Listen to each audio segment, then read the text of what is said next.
Yo! What's up mga bayang kalerista at magandang araw po muli siyempre sa inyong lahat.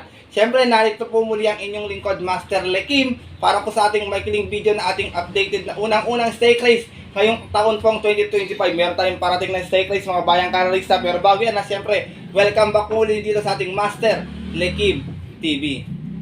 Bago ko po sinunod ang ating video to, make sure na dapat nakalike na po tayo, nakasubscribe. Huwag niyo pong kalimutan hit yung notification bell or bell icon para maging updated po kayo sa mga susunod ko pa pong upload na video. At syempre, ngayong araw mga bayan kayo sa mixing video lang to para sa ating updating or ating upcoming event na 3-year-old maiden stake race na gaganapin po sa January 19, 2025. Dito pa rin sa Metro Malbar, Batangas, at meron po silang nihandang 8 runners dito sa distansyang 1,400 meters. Ito mga kakalawak na to, ito yung mga makikita natin sa Triple Crown this year mga bayang kayo. Sino kaya magdodomina? Sino kaya unang mga sisikat na kabayo nakaabang-abang itong sa buong taon ng 2025?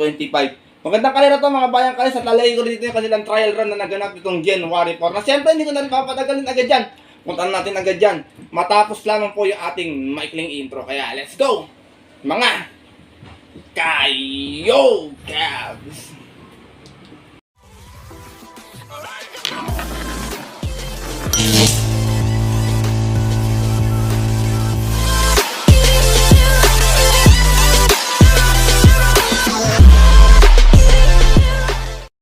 At gaya nga po na nabanggit ko kayo sa ating intro, meron tayong upcoming 3-year-old maiden stake race number 1 ngayong January 19, 2025. Meron tayong 8 kalahok dito.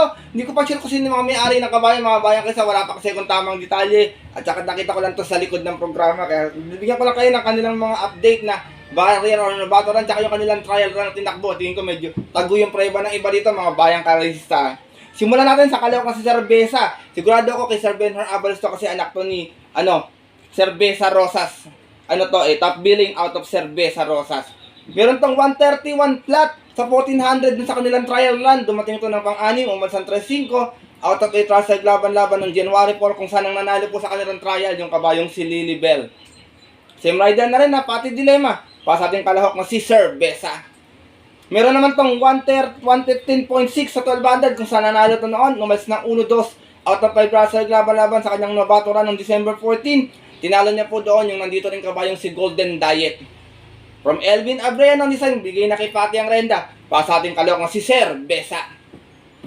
Lipat naman tayo kay Golden Diet, nare-rendahan po ni Ryan Base. Meron naman tong 132 point po sa kanilang trial run. Dumating to ng pang-7, mukhang hindi ganong ginalaban to Umalis lamang ng 6-8. Pero bago yun, meron tong 116 plus sa 1200 na siguro to sa nabato run. Umalis ng 2-1 out of 5 trial laban-laban at yun po ng December 14 kung saan ang nanalo nga po sa nabato yung kabayong si Cerveza. Same rider na rin, Ryan Base. Para sa ating kalahok si Golden. Dahil tingin ko na po kay Sir Tony Dio bago to kasi Golden yung pangalan. Lipat naman tayo kay Gypsy Rhythm na dumating naman po ang pang-8 doon sa karera nilang trial. May 135.8 pero umalis ng 5-6. Medyo hindi rin gumalaw sa pwestuhan to Pero bago yun, nagnabato to. Meron tong 116 flat.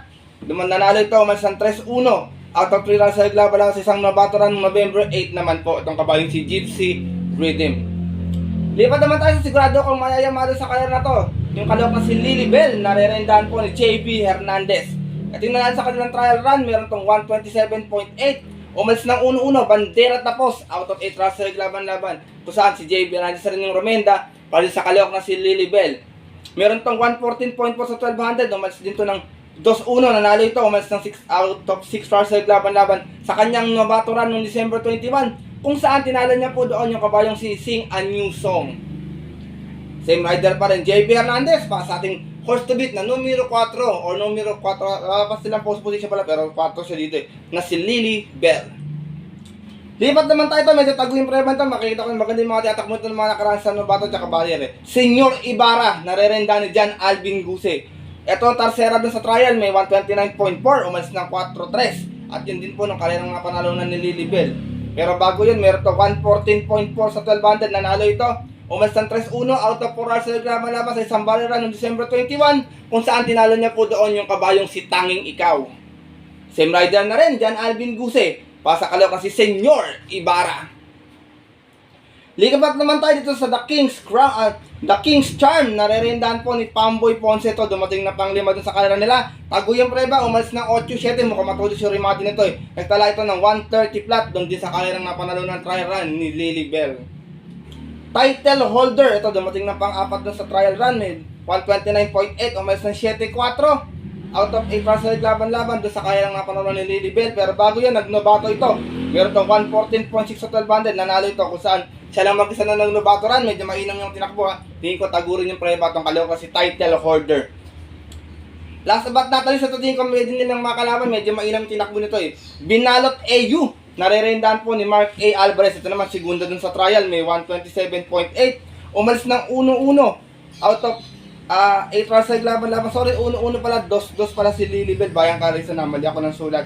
Out of 8 runs na laban-laban. Doon din sa kalerang napanalo ni Lily Bell kung saan si Mark A. Alvarez na rin yung Romenda. Pero nabato ito last time. May 114 puntos sa 1200. Bandera tapos din. Out of 5 runs na laban-laban. Noong December 21. Kung saan tinalo na sa nabato run yung kabayong si Gemma Bell.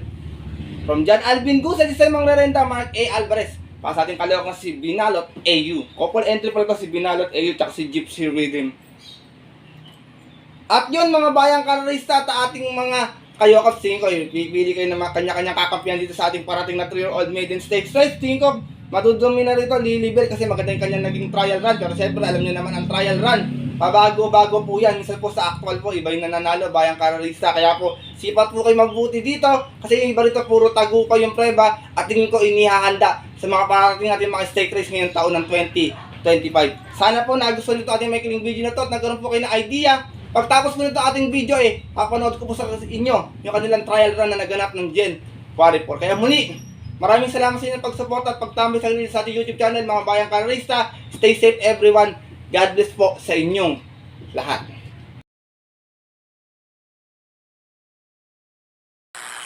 Leader is second by Binalot AU, Lily Bell, and followed by Cerveza.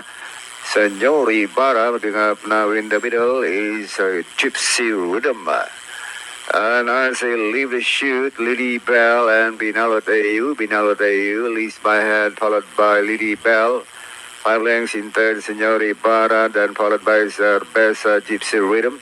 Title holder now for the outside in 6, then followed by Golden Diet in 7. Then trailing the group is the King's Charm. And as they race the far turn now, Lily Bell takes the lead by half a length, followed by Binalot AU. 5 lengths away, Senor Ibarra. 1 moving forward now, title holder, then followed by entry number 1 at Cerveza by another 4 lengths. Then here comes the King's Charm. And as they race the last 400 now, Lily Bell and Binalot AU, 2 lengths for the back title holder, then followed by Senor Ibarra, King's Charm, and Cerveza. And down the first takeout is still Lily Bell, is about 4 lengths, followed by Binalot AU. 4 lengths for the back now, Senor Ibarra, alongside title holder, but it's still Binalot AU and Lily Bell. Lily Bell and Binalot AU, and finally, Lily Bell, Binalot AU, Senor Ibarra, title holder, King's Charm, or the King's Charm, then followed by